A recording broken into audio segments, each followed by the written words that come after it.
Memorial Day to you. But Black America is fed up with the NAACP and the Congressional Black Caucus.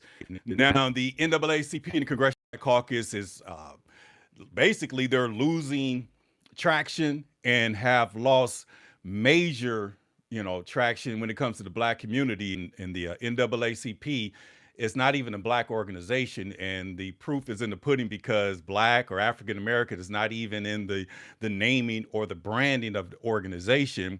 And you could correct me if I'm wrong. It was created by white individuals to basically put all non-whites in a pot of gumbo. So whether you're an immigrant, you're part of the LBGTQ elemental P society, etc., then that's Congressional Black Caucus. Okay. That's Congressional Black Caucus as well as the NAACP. Now, this is a better Black America TV. So the whole thing is about blackness. And a better Black America, we see solutions and resolutions to create a better world, not just for Black America, because we know without a shadow of a doubt, if Black America gets its condition together, then the world would be a better place. So I'm going to have a conversation with you. I'll be in the comments. It's Memorial Day. If I had hair, I'll let it down. It's not formal. Don't have the suit on today, but we got to get to the bottom of what's going on in society. Now, the Democrats, like I said, have suffered major losses. No matter how they get in front of the cameras and the bully pulpit and act as though they have not taken any losses, but the Supreme Court decision, okay, Louisiana versus Callais. The Supreme Court decision, Louisiana versus Callais, the 6-3 ruling. Okay, all the conservatives voted for it, and the liberals went against it. But the whole purpose, in short, is to end racial gerrymandering. Okay, now since racial gerrymandering has ended, that is a big win for the Republicans because you cannot draw the line strategically just to get black districts, because the Louisiana Calais case was from Shreveport all the way from the Northwest. They went all the way down through Baton Rouge, all the way down, okay, to New Orleans to create these black congressional black seats. But these seats are no longer because we look at Tennessee. Tennessee basically is flipped 100% red. Virginia is going to be red. Texas is going to be red. But Black America is pushing back, and there's a lot of backlash because the Congressional Black Caucus and the NAACP is invoking and involving our kids and our children into their politics. I saw a press conference where the Congressional Black Caucus, along with the NAACP, had a press conference, and they basically were talking to the children, telling them to boycott the SEC conference. Basically, from my mindset, didn't we fight to get included? Didn't we fight to go to these schools? Didn't we fight to desegregate these schools? Now, and all of a sudden, the Congressional Black Caucus and the NAACP is telling these children, these young black men, these young black boys, okay, to boycott the SEC. Come on in. Come on in. We're talking about the Black America is pretty much pissed off with the NAACP and the Congressional Black Caucus for not handling black issues, but by making it political. And like I said, the NAACP and the Congressional Black Caucus is telling our boys to boycott the SEC conference, which is a Southern Eastern Athletic Conference, and to punish these schools because of what the Supreme Court did. That does not make any sense at all. Okay, now boycott by definition is to withdraw from commercial or social relations with a country, organization, or person as a punishment or protest. Why would these young men protest the SEC when the SEC is, always has been one of the top conferences in America?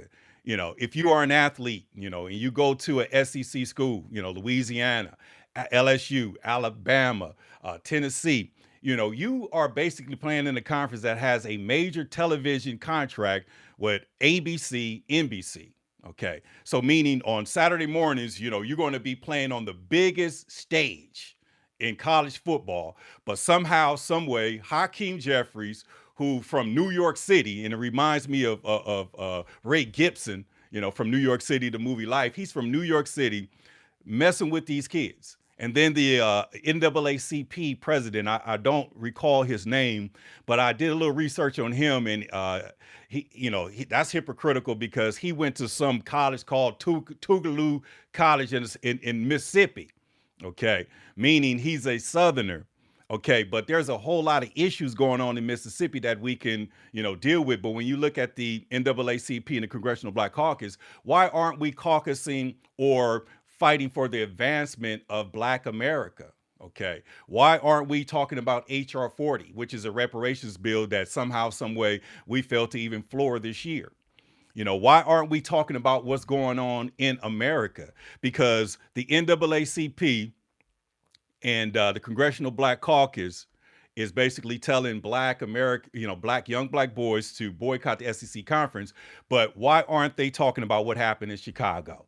Okay, I'm going to tell you what happened in Chicago. Today is Monday. It's Memorial Day. But over the weekend, okay, and this is what I'm saying in terms of the Congressional Black Caucus and the NAACP, this is what they need to be focusing on. This is what happened in Chicago, and this is where I believe their focus and their attention needs to be. Now, there was multiple shootings and violent incidents reported this weekend in Chicago, and it's Memorial Day weekend. Check this out. Listen to what I'm saying. At least 19 people were shot across the city during the weekend amid large teen takeovers, gatherings on the west side. Now, 5 Chicago police officers were also injured after being struck by a vehicle while responding to one of the disturbances. Why aren't the Congressional Black Caucus and the NAACP having a press conference talking about that? Now, Chicago data shows that the shootings and homicides, is one of the biggest issues in America, but somehow, some way, we're worried about young college-bound athletes that's playing for institutions that were segregated, but now they're desegregated, and it has nothing to do with, your politics. When I look at these kids, and I look at, these opportunities that they have, there's a term, NIL, name, image, and likeness. There was a time where, college kid, he could not have a job. He could not take any money from boosters or anything like that. And think about when Reggie Bush, when they stripped him of his Heisman, because when he was at SC, he apparently took some money. And then think of another individual, basketball player from UCLA by the name of Ed O'Bannon. He won a case. But the message has to be sent to the NAACP and the Congressional Black Caucus to leave our children and our babies alone with your personal issues. Now, the SEC is creating generational wealth for these young black men. Okay. And I mentioned these NIL deals. From an NIL perspective, name, image, and likeness, these guys are getting paid millions upon millions of dollars, not only to get a free education, but to get monetary money for their name, image, and likeness for playing at some of these schools. And I saw the president of the Congressional Black Caucus, he made a comment and said, that, I'm urging these young men to, to boycott the schools that's not allowing representation. Like, man, shut up with all that madness. So I'm gonna give you some, some key pieces of information that they typically leave out. So I mentioned that these individuals are basically getting, NIL money.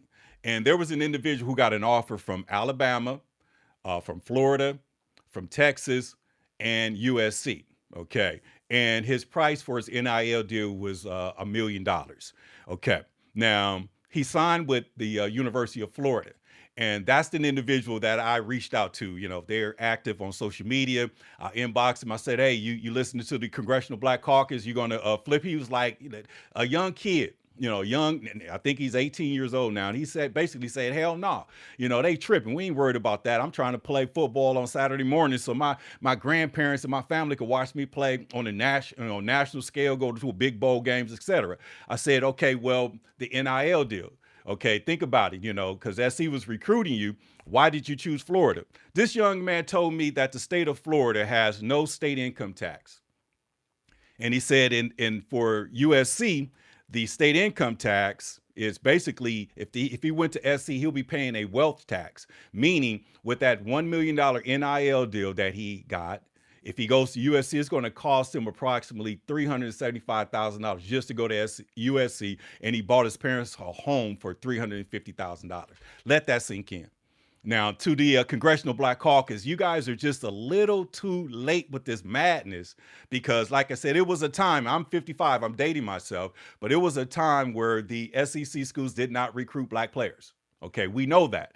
Okay, but when Bear Bryant, okay, in the early 70s came out here and played against, basically invited USC to Alabama. And USC went out there to Alabama and kicked the dog crap out of, Alabama Crimson Tide. And Bear Bryant is on record saying, man, I need to get me some of those niggers. And basically, and USC was running a wing T offense as well. So Bear Bryant, okay, the smart Southerner that he is, came down to Southern California during the spring.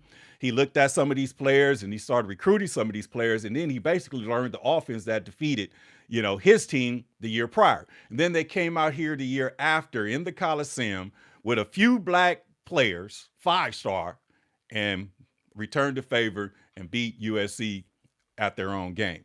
So that was the catalyst. They was the last school to basically, because desegregation ended, with the Civil Rights Act with Lyndon B. Johnson, but they were still practicing segregation, meaning blacks was not welcome. So now fast forward, 50 plus 60 years later, now we're in a time where, these kids get paid for their name, image, and likeness. And these individuals are pretty much, like I said, only 1.5% go to the National Football League.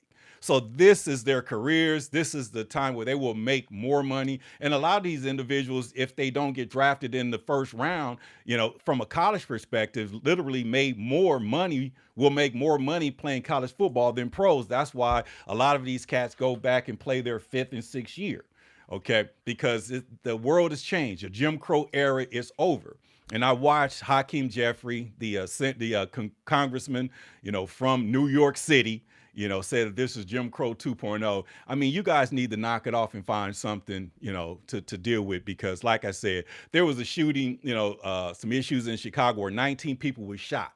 Okay, and this is dated yesterday. So I don't know the statistics of last night or today, but at least 19 people were shot across the city over Memorial Day weekend off of these teen takeovers, and 5 police officers were hurt when they were struck by a vehicle. Okay, and then who's the mayor? Brandon Johnson. Okay, it is always the cities where there's black leadership because, the white supremacists know, because it's not flesh and blood. It's these evildoers in high places. They know who to put in power because they can control and manipulate. They're not going to put a moral standing individual who loves God and loves his neighbor as he loves himself. They're not going to put that individual in there. They're going to find somebody with a dark past and basically hold that as ransom to put them in positions of power. And this is why Sean Puffy Combs is still in jail right now after being, not guilty for the egregious crimes that they offered him, but he is still in jail because he has damaging, and I stand to be corrected, but I'm right about this, he has the most damaging information on Barack Hussein Obama that anybody could ever have. So this is why P. Diddy is locked up, and I saw an article and I read a study where he might not get out. Okay, because like I said, he has some things against, President Barack Obama, and he was getting into politics himself because it was a Breakfast Club interview that Sean Puffy Combs said we need to be, fight for the tribe. Okay. And he liked a few of my, my Instagram posts. He said, we need to be specific about, what we're doing. We need to focus on Black America. And he couldn't even pronounce the term reparations. He said, what is it? Everybody's like, reparations. Yeah, we didn't even get reparations. So he was really trying to educate himself. And I saw like, my Instagram went from like 2,000 to 13,000 like that. So, and if you are on Instagram, it's Bushan Glover.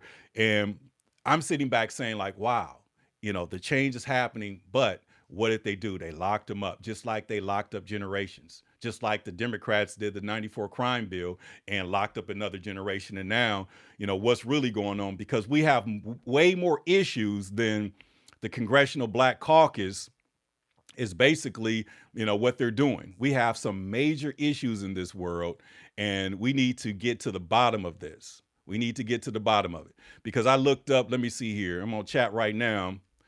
let me see here. The number one driver of crime in America. Watch this. The number one driver of crime in America. The number one driver in the crime of America, based on the statistics, is poverty and economic instability. So shouldn't poverty be the number one thing that the NAACP and the Congressional Black Caucus should be focusing on instead of their political careers? Because, you know, the Louisiana versus Callais Supreme Court decision, you lost your seat, but you can still be a Black activist. But why are not you guys being activists in terms of ending poverty? Okay, because if, you know, poverty and economic stability is number one, then it's a, you know, it's a snowball effect, because after that, you don't have no education, and there goes your job opportunities. And then number three is the family and community breakdown. So if we don't have thriving Black communities, we're not going to raise up a better generation, because this is the first time that I'm seeing that our generations is going down in the dumps. Because when Jim Crow was in effect, we could not go to whites only restaurants, so we had to have our own. But somehow, some way, we fought for integration. And just like Dr. King said before he was assassinated, that he believed that he delivered his people into a burning house. But I'm going to go ahead and give you the statistics. The number one issue, the driver of crime in the United States of America, is poverty. Number two is the lack of education and job opportunities. Number three is the breakdown in the nuclear family. Okay. Number four is gang activity and drug trafficking. And then that, you know, the drug trafficking gang activities leads to substance and addiction abuse, and then repeat offenders. Okay, the illegal gun access, which leads to violent crimes, and all of that leads to mental health and untreated trauma, and then policing strategies and low trust in institutions. So this is why, you know, we got to separate ourselves from the Democratic Party. And I'm not saying to be a Republican. I'm saying being independent. And like I said, I believe in the KISS method. Keep it simple, stupid. Okay. So just imagine from a metaphoric perspective, being in a, you know, a violent or a unhealthy relationship. You know, when you break up and you depart from that relationship, you're not going to immediately get into another relationship. You're going to heal. Okay. You're going to take some time, be single, and you're going to be independent. So this is the push that we're pushing, and this is why we're pushing back against the NAACP and the Congressional Black Caucus, because based on the statistics, you know, with the redistricting, they're estimating, you know, this is a big win for the Republicans. They're estimating that they will lose approximately 12 to 32 seats. Okay. In the midterm elections in November.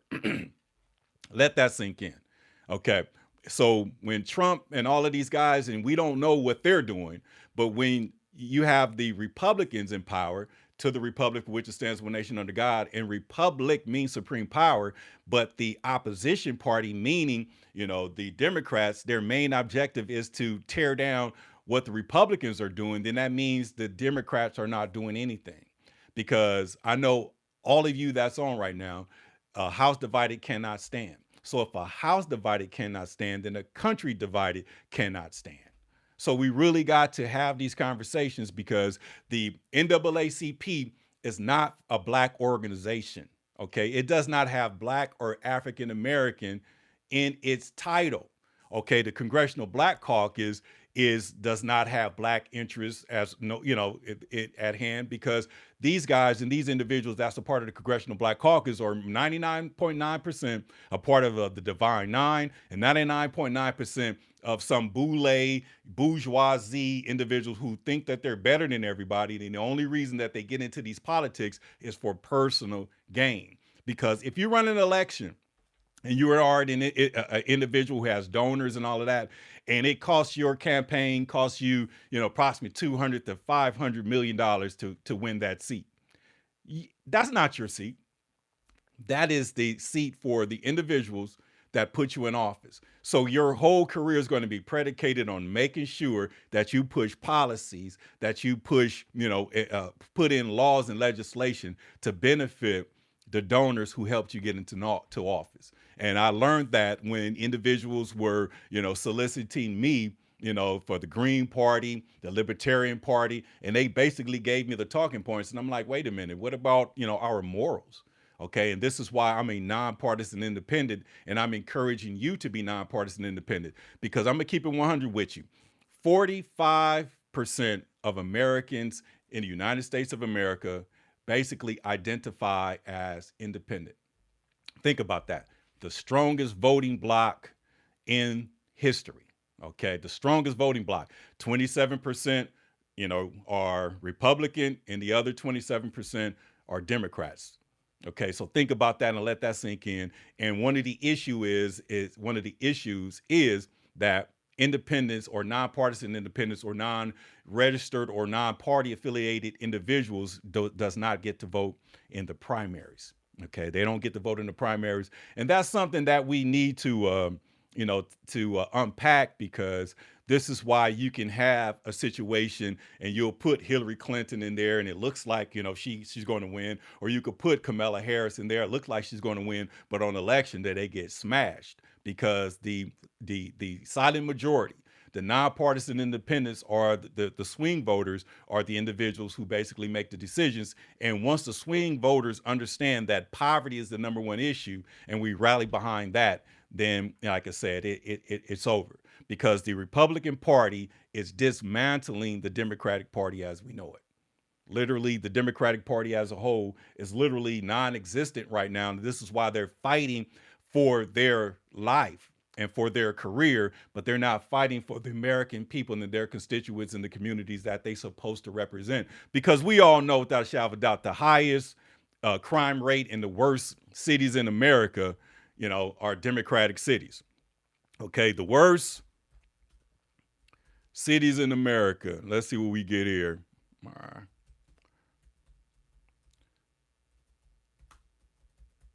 The worst cities in America. What we got? Okay, and this is in live, and it just ran it off. You ready? The worst cities in America depends on the metric: violent crime, poverty, homeless, and cost of living. Number one is Memphis. Okay, now the state of Tennessee redrew their maps, and the individual who represents Memphis is a Jewish man.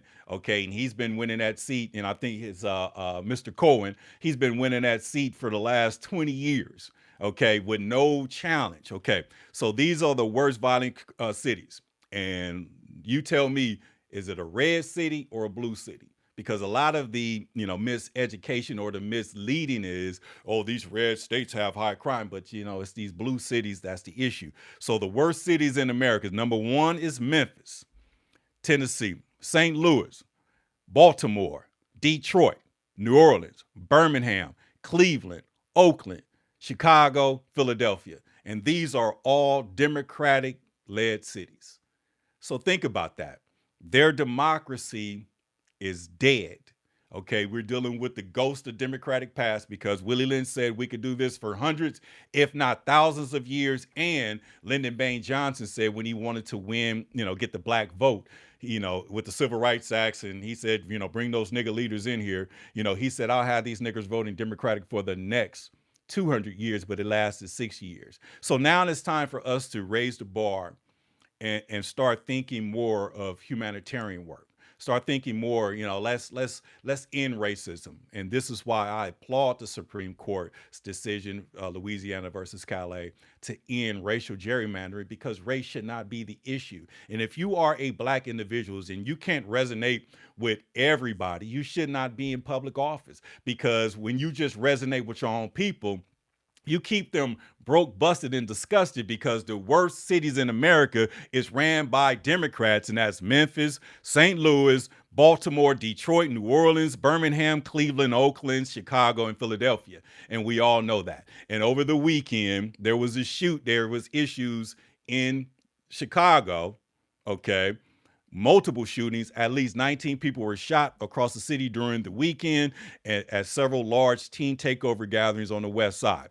5 Chicago police officers were also injured and struck by a vehicle while responding to the disturbances.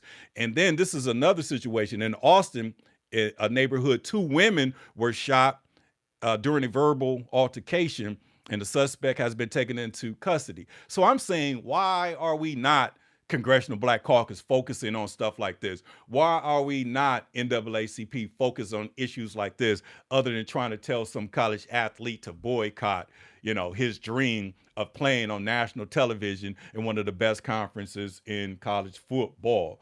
And then they talk about it's Jim Crow 2.0. Man, knock it off. Knock it off. Okay? Knock it off. See, and the issue that I have and why I got so much smoke, and like I said, we have these think tanks, and individuals are fed up with the Democratic Party. More importantly, people that look just like me, they don't go on public record, because, they don't have, the cojones to stand up, but for me, like I said, I'm going to choose righteousness at every time, because like I said, the Democratic Party has not passed any meaningful legislation since the Civil Rights Acts, and they said the Voting Rights Acts, but that was just a ploy, and we're basically seeing it be dismantled at this point in time, because the Democratic Party is the party of slavery. The Democratic Party is the party of the Black Codes, the Vagrancy Act, the segregation, the KKK hangings, the lynchings, and all of that. That's the Democratic Party, and there have been an indictment of the Southern Poverty Law Center, because they have shoveled out millions upon millions of dollars to hate groups to basically create some type of counter force to make it look like, white supremacy and the KKK, but they're funding the KKK and funding these issues. So think about that. They're burning the candle on both ends. So we really got to have this conversation. So, my thing is a better Black America.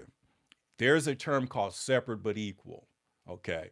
Like I said, in the community that I live in, it's being rebuilt. Okay. We got the Olympics. I'm here in Los Angeles, and I found it so beautiful that I was able to, leave my residence and walk, a few blocks and get me some Panda Express from a part of the city that's being revitalized.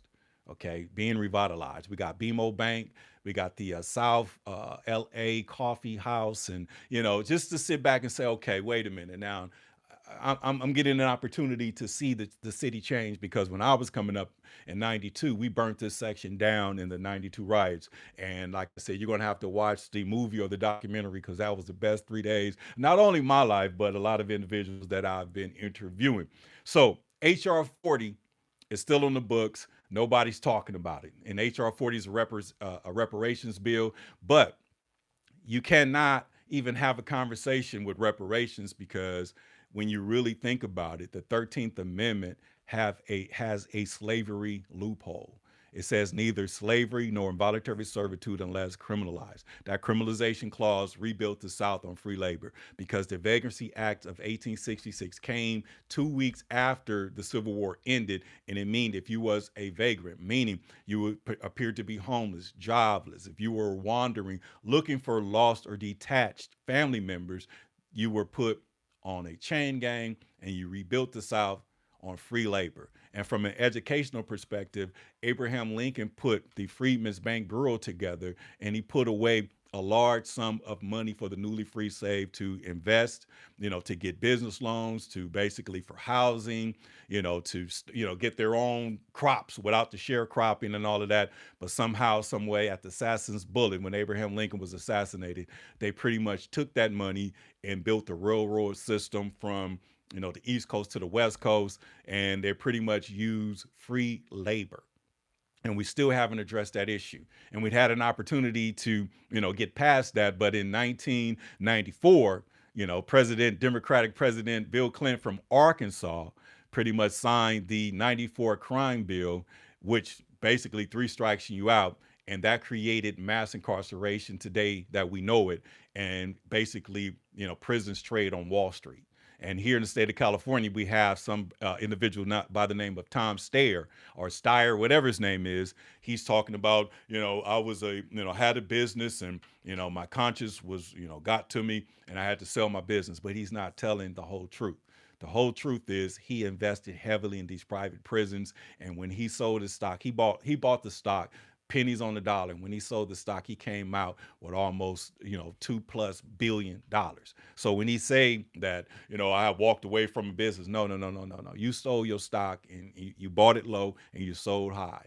So we are still dealing with these issues. We had Proposition 6 here in the state of California, which is to end involuntary servitude in the states, but somehow, some way, we voted that down. So involuntary servitude is still in the state of California. An individual will say, "Oh, there was no slavery in California." Yeah, but the slave masters, brought slaves with them during the gold rush period.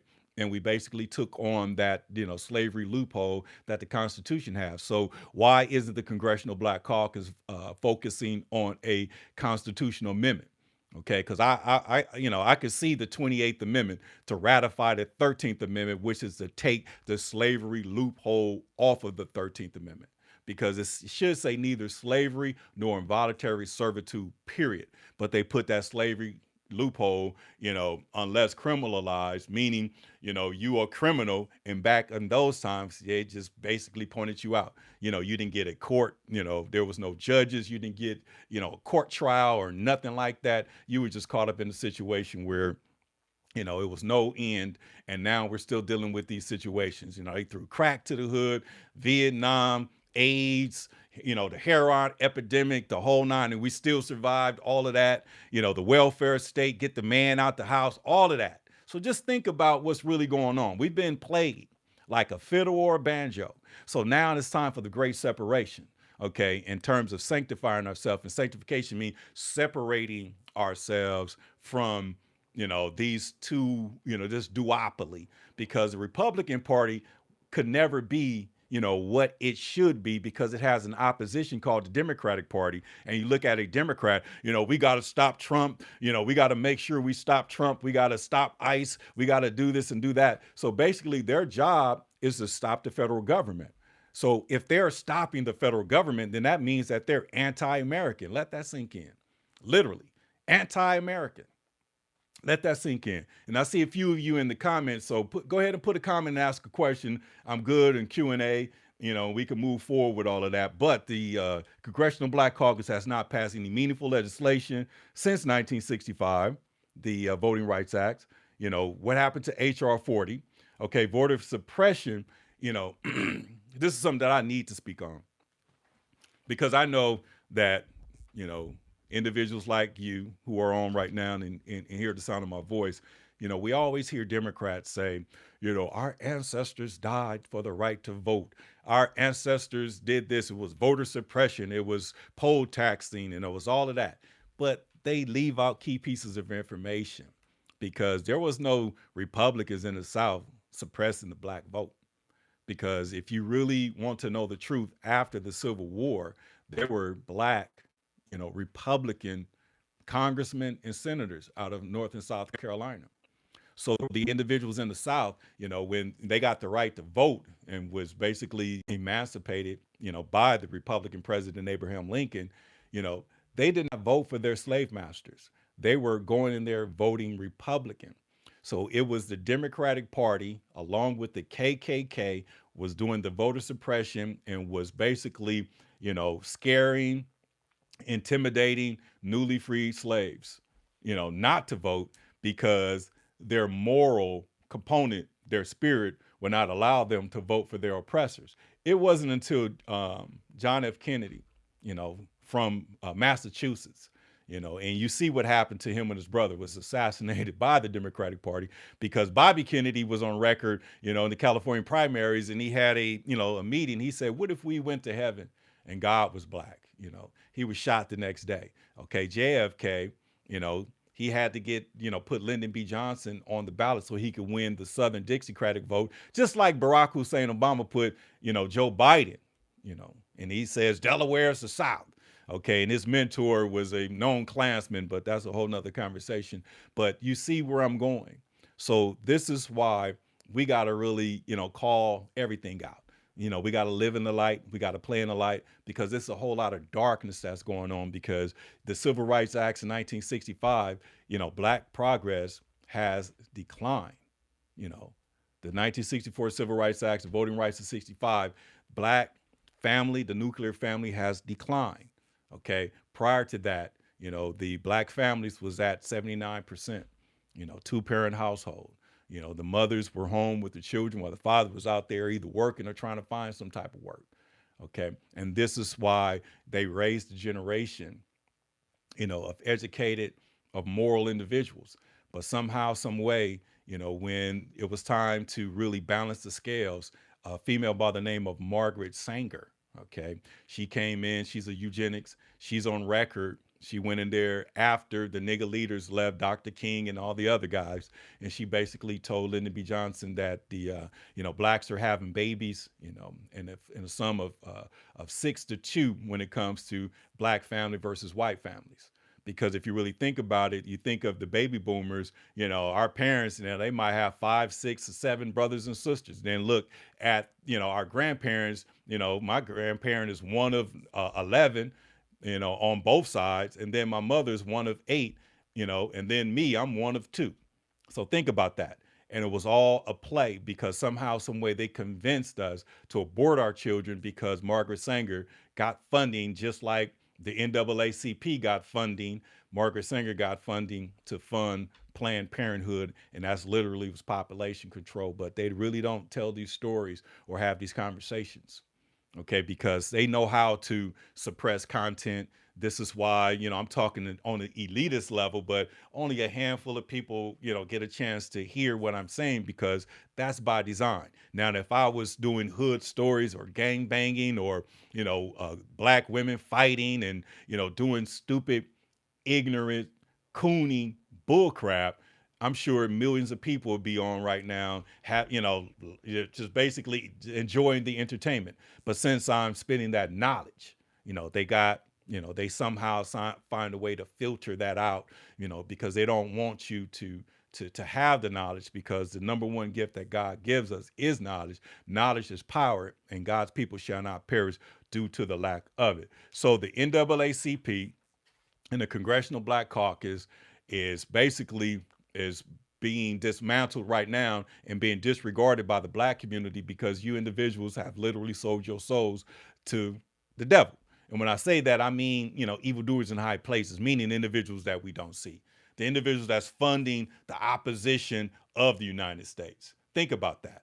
A house divided cannot stand, so a country divided cannot stand as well. So what's wrong with loving the country that we live in? I know individuals, they so pissed off of President Trump.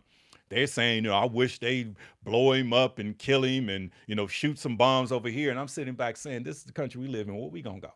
That is just so stupid. And that's sad that individuals could be suicidal and not love themselves, because the word says, love your neighbors, you love yourself. But if you don't have no love and you're suicidal, you'll be willing to do anything just for a few pieces of gold, and we know that. And we know that. So the NAACP, goodbye, good riddance. The Congressional Black Caucus would probably only have a handful of caucus members because all of those individuals that's going to be affected in the redistricting, okay, that's going to be the big deal. And the checkmate by the Republicans, because here in the state of California, we had a special election last year, and it was basically Prop 50 was on the books so that we can actually redraw our lines and redraw our maps to basically pack the Senate or pack, Congress, and to write the Republicans off.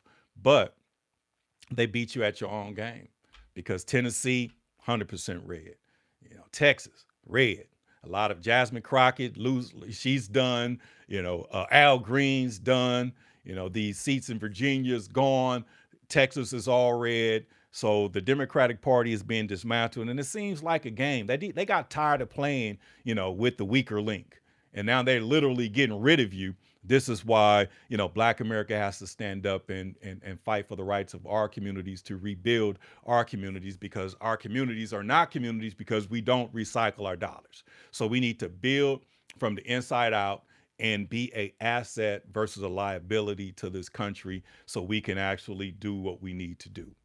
So, and like I said, I could go on and on and on, but like I said, I got an issue with the NAACP and the Congressional Black Caucus, because they are facing major backlash from the black community because of the landmark decision by the Supreme Court Louisiana versus Callais, and they're trying to get young athletes involved, requesting that they boycott the SEC conference. And all I'm saying is, why don't you guys find another narrative and focus on what the real problem is in America, and that's poverty. Okay, that's poverty.